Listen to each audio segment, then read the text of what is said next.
Hi, and welcome to our next episode of Real Legal Talk. I'm Jen, and this is Joette from KEILY, Mira Law, and we're here today to talk to you about closing cost credits.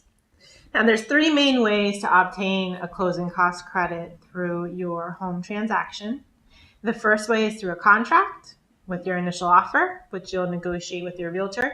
The second way is through your inspection and negotiating repairs and a credit for those repairs through an addendum. And the third way is if there's a walk-through issue. So Jen's going to go over the first way for you. Right. So as Joette mentioned, the first way to obtain a closing cost credit as a buyer would be to request one as part of the initial contract offer. And if you watched our previous video for closing costs that buyers and sellers both incur, on the buyer side, there are really thousands of dollars of closing costs that you can expect in buying a home. And it obviously depends on the loan amount, the price of the house, taxes, etc. But in general, you're looking at a pretty substantial closing costs in buying a home. So it's a very common practice these days to find contracts where buyers are requesting closing cost credits to apply towards prepaids, escrows, and other expenses that are part of the buying process.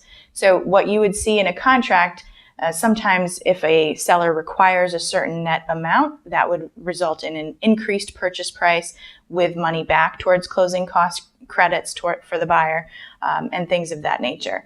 Now, the important thing to note, if you are asking for a credit as part of your contract, to always discuss that with your loan officer or if you are getting a mortgage, or your lender before you sign the contract, to make sure that the amount you're agreeing to, you're not going to leave money on the table because you're not going to be able to use that whole amount. So you want to make sure you're getting as much as you need and not more than you need, because then that results in other issues that we have to deal with at the closing table. Mm-hmm. The second way to obtain a closing cost credit is through your inspection. So if you are purchasing a home in the town where our office is located in West Hartford, you're most likely dealing with an older home. And that being the case, no home is perfect, so you're going to have repairs that need to be done as a result of your inspection.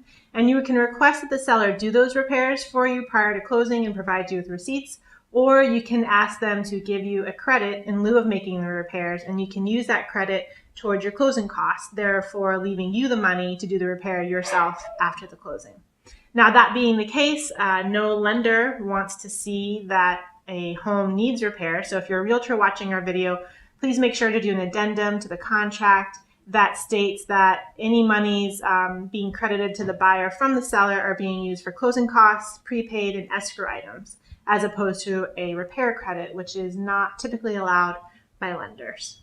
Right. They don't even want to see the word repair credit.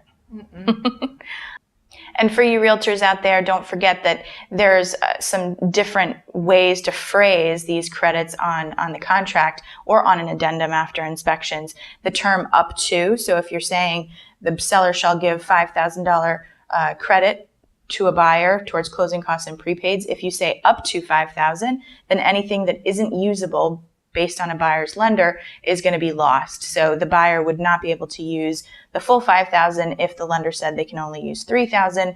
And if it says up to in the contract, then the seller isn't really obligated at all to make up that difference. Nobody wants to leave money on the table. That's so right. We would highly recommend that you use the word of and then fill in the amount that you want rather than using the words up to.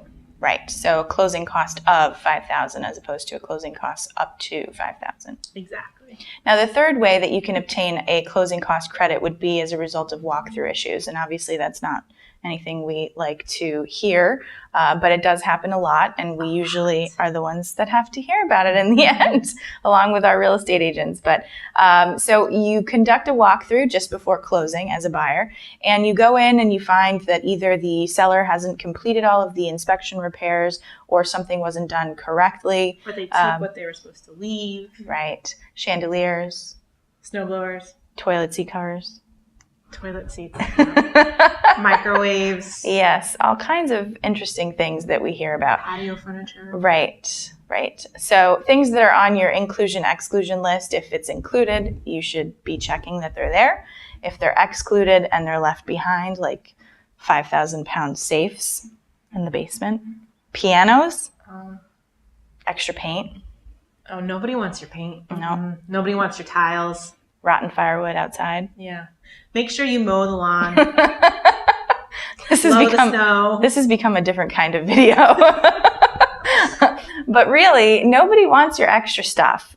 For the most part, there's a very, very few and far between a buyer that comes in and says, wow, they left all this extra paint. I love it. And your interior decorating choices are definitely going to be different than your buyer's. That's so right.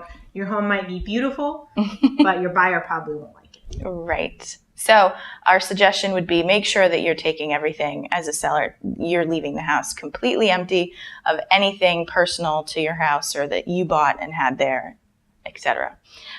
So in the event that you find that things have been taken or things have been left behind that shouldn't, or work hasn't been done, or God forbid, there's been a complete material change in the condition of the property because of whatever it may be, snow, water, very unfortunate circumstances, then we would be dealing with some sort of credit at the closing table.